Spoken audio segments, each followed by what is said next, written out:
Thank you for joining us for the Barbados Today afternoon news for Wednesday, February 14. I am Mary-Claire Williams. Police say they suspect foul play in the death of a woman whose body was discovered early this morning near a bus shed on the Princess Alice Highway. Police say they received a report of the body shortly after 6 o'clock this morning. Lawmen say the woman appears to be in her late 60s to early 70s, and they say they are awaiting the results of a post-mortem to determine the cause of death.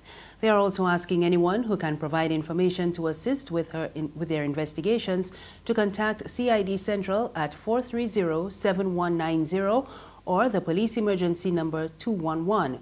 You could also call Crime Stoppers at 1-800-8477 or the nearest police station. And one of the woman's former neighbors who has been taking care of her told the media this morning that she recently fell on hard times. I've known Shirley Rogers for as old as I am. She used to live where I was as a child in the Wellington Street Pondside area. And as a young girl, she used to take me to the beach and stuff like that. And she used to work at the fish market as well. And after different circumstances, pushed her on the streets. I continue to feed Shirley every day. Every day she will tell me what she wants. Sometimes she wants something different that I have on my menu, and I make sure that she have what she wants because she was very nice to me as a young girl. I think she was living first in the bathrooms at the fish market, and something arose and she had to leave. And I think it could be about 2 to 3 years that she was living on the road.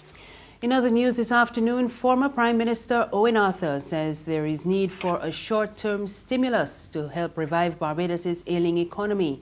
Arthur offered the advice to government in his farewell address to Parliament yesterday. He says government cannot escape the fact that urgent action is needed to turn the economy around.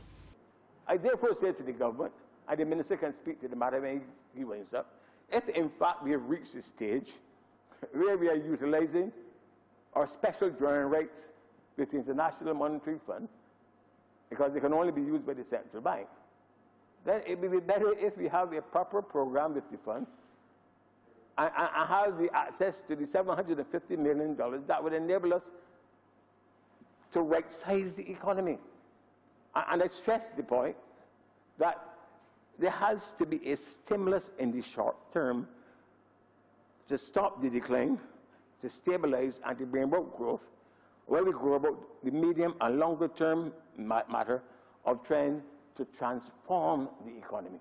The immediate task is to get spending power of the kind that you will get from the IMF, the CDB, the IDB. Injection into the income stream will stop the body from being at rest. The Frundle-Stewart administration has so far been reluctant to seek assistance from the International Monetary Fund, but Arthur says he is aware that there will be conditions for seeking assistance from the Washington-based institution, and he pointed to other Caribbean countries that have been successful in implementing IMF programs in recent years. He believes that Barbados can be equally successful in adopting an IMF-sponsored program. When I sat with the officials in the government of Grenada, what we were considering is very much like what the government of Barbados has made a document of this House. The Grenada program with the fund was based upon a homegrown document called a Poverty Reduction Program, which they presented to the fund, and the fund then tweaked it to fit within their flexible credit lines formula. The government of Barbados now has a homegrown program called its own program, a recovery program, that could be the basis of something to be put before the fund as the government's approach to rescuing the Barbados economy, to be tweaked after further considerations with the International Monetary Fund.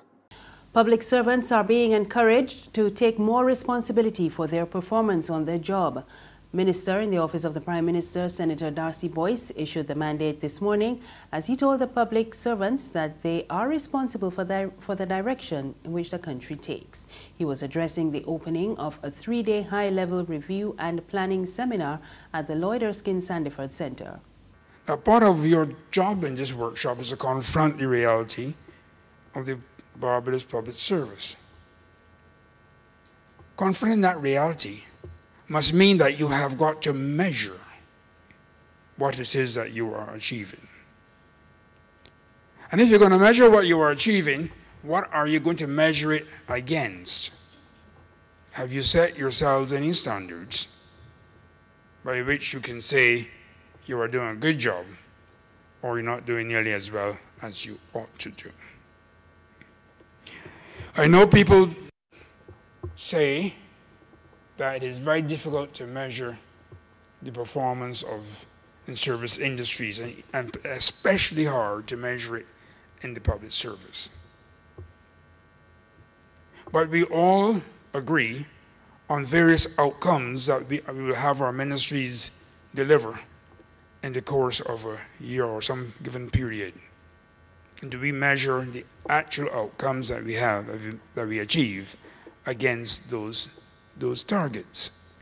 Boyce also lamented that after more than 2 decades, public officers are still lacking the skills needed to take the economy forward. There's regional and international news after this short break.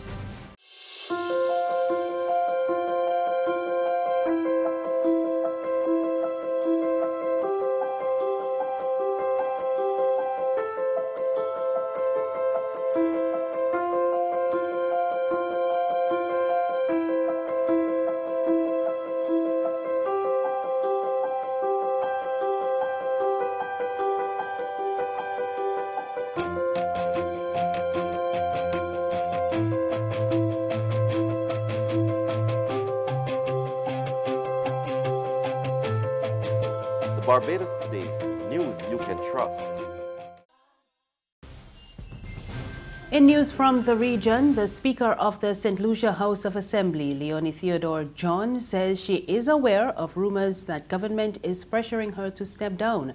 It is not the first time that such rumors are circulating, as we hear in this report from HTS News. It's like deja vu. This was House Speaker Leon Theodore John on February 16, 2017. Madam Speaker, were you asked to resign? I was not asked to resign. I want to make that abundantly clear. Fast forward 1 year to the first sitting of the House of Assembly for 2018, and again, the Speaker was asked to comment on rumors that she is being pressured by the Alan Chastney administration to resign. There's no talk of you leaving or resigning your speaker. Can you? Am I not here today? The rumors are not going away. In fact, the rumblings are growing louder. Over the past few weeks, for the second time in as many years, House Speaker Leon Theodore John has been at the center of resignation rumors. The conjecture in 2017 focused on the Speaker's tough handling of House affairs, a disciplined approach that saw her chastising members of both sides of the House, including demanding that the Prime Minister and member for Miku South take his seat. This time around, there is word that the alleged rift between the Speaker and the government side has widened significantly. On the international scene, South Africa's embattled President Jacob Zuma says he has done nothing wrong and sees no reason to stand down. Zuma spoke after the ruling African National Congress gave him an ultimatum to resign by the end of the day or face a parliamentary vote of no confidence on Thursday. The 75-year-old has come under increasing pressure to resign amid numerous allegations of corruption.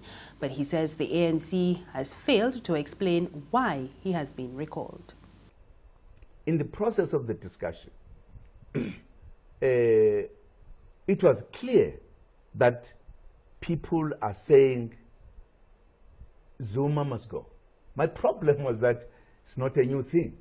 It has been said the entire year, including people who are saying this 101. They're all saying so. They themselves never provided the reasons. So I found it very strange that I'm going to be told by my organization, you now must go because we now have a new president who must come in. Not following any policy of the ANC. There's nothing of that nature. That's news this afternoon. You can get more on our website, www.barbadostoday.bb. You can also subscribe to our e-paper, email updates, and like us on Facebook. We're on Izumi Media in bus terminals and on screenplay at supermarkets and gas stations near you. You can also find us on Mix 96.9 FM. I am Marie Claire Williams. Good afternoon.